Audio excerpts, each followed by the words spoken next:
YouTube, this is the Dbtgamer show, episode 134, and this is my Halloween special, and since it's Halloween, I'm going to review a horror game, Dead Space for the PlayStation 3, so let's get started. Wahahaha! Right, let's get started with this review on YouTube. Dead Space on the PlayStation 3 and on the Xbox 360. Adam is also here helping me review this game today because he played the Xbox version. Fantastic version that it is. Ah, the gravity beam. The kinetic generator or something similar. The Kinesis! Kinesis module, that's it! You can probably tell how long it's been since I played the Xbox version. Anyway, yes, it is very, very dark game. We apologise for the lack of video quality. Anyway, let's start off the story of this game. The story of this game goes... Isaac is an engineer, and his girlfriend is one of the crew on this ship. The USG Ishimura. And he's gone to go look for her because she sent him a message saying sorry about a lot of things, and she wants to patch things up with their relationship. Well, that's the gist of the story. Yes, in actual fact, the ship Ishimura hasn't reported in for quite some time. And they need repairs. What little information they have received from the ship has been garbled gibberish, and so they've just gone to investigate, and they've just found monsters with tentacles. I am not going to tentacle raped on Halloween. It is Halloween. The fetus enemies. Ingenious game this is. Graphics for this game. Well, I think the graphics for this game are rather good. It's next gen quality, my friend. If only we could say the same for the camera. It really shows what the PS3 can do. And the Xbox 360 version doesn't look too bad either. Doesn't look too bad. Controls for this game, well, the PS3 version is rather good. The right analog stick moves your camera. I am using the PlayStation 3 stick, which I downloaded from the PlayStation Store. Which explains why he's completely black. Triangle brings up your inventory. That's a good thing about the inventory. It's sort of, it's there right in front of you in the action. It's like, you know, if you were really looking through your bag at the time. Hold on. Press R1, you thrust at the enemies. R2, make sure you stomp on them. Stomp on the ground. Hold L and press move joystick and run.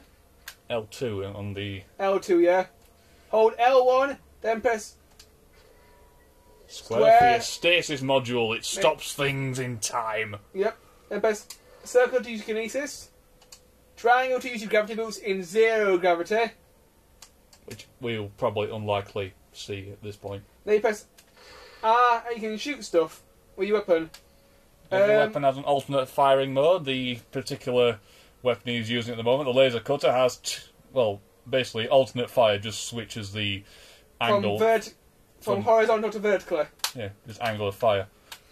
Which is useful because in this game, the only way to kill things, the best way to kill things, is to chop off their limbs. So depending on which angle you have your gun aimed at, it can do damage to different limbs. Yep. The controls are pretty simple. Your D-pad uses to switch between weapons. You can only have 4 weapons in infantry at a time. I've got at the moment you've got the laser cutter, the pulse rifle, the line gun, and the remote control circular saw blade. The Ripper. Well, a gun which I never really got the hang of. I love it. I'm right good with it. I was more a fan of the force gun. You know, it's like the shotgun of the game. It just pulses out this giant wave of energy.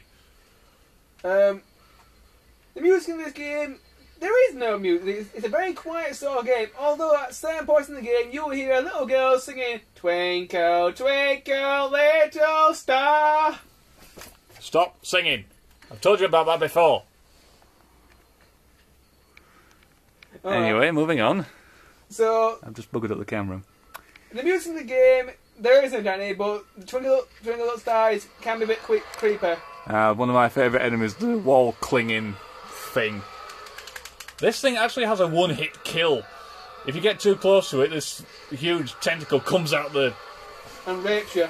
Oh, it just sort of blows you to bits. You got a thing next to you, mate. Don't care, I'm touching everything first.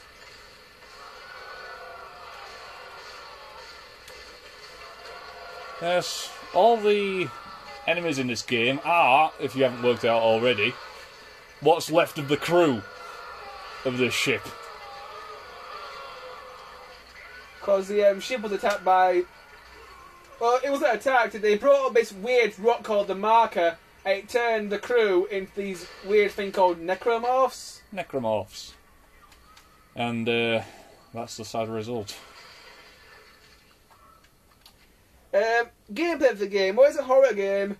And it's very similar to Resident Evil 4. You get an objective and you go around. Yeah, general gameplay is literally Resident Evil 4 in space.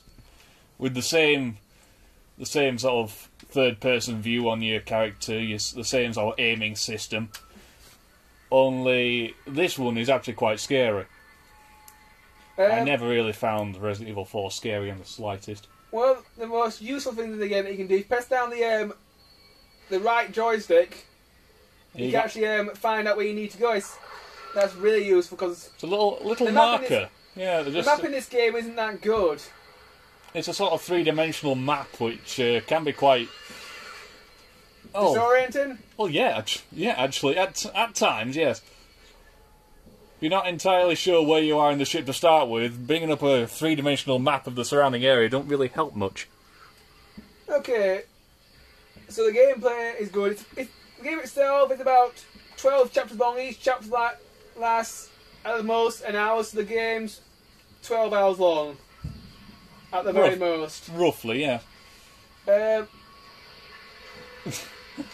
You've just been electrocuted to death. I can't believe you missed that twice, mate. But yes, you've died, mate. Good stuff about this game. Well, the gameplay is very good. The story is very good. The cutscenes are very good. And the death scenes are fantastic. There's one death scene where you just happily walking down a corridor, this giant tentacle comes and grabs your leg. If you don't destroy the tentacle before it gets to the wall, you just sort of get mutilated. Tentacle rape! Well, of the extreme. We're taking tentacle rape to the extreme. The bosses in this game are also pretty threatening.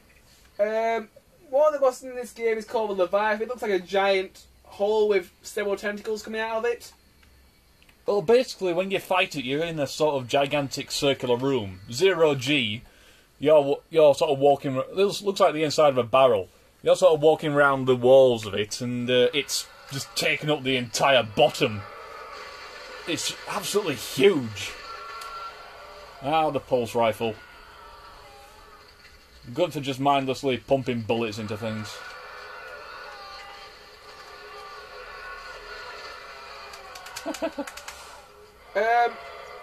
What I liked about this game was definitely the shop. You can buy weapons and ammo. Really good feature. The trouble is with the shop, you've got to find schematics for the items. Dotted around the ship are these little sort of circuit boards that you pick up, give to the shop, and it sort of has the information of the particular item, say a new suit, new weapon, ammo type, health packs. So on and so forth. And that's another good thing. This game has completely got rid of the HUD system, which frankly we'll go on to the next... We'll talk about in the next episode because we're running out of time. Alright, see you next part. Bye.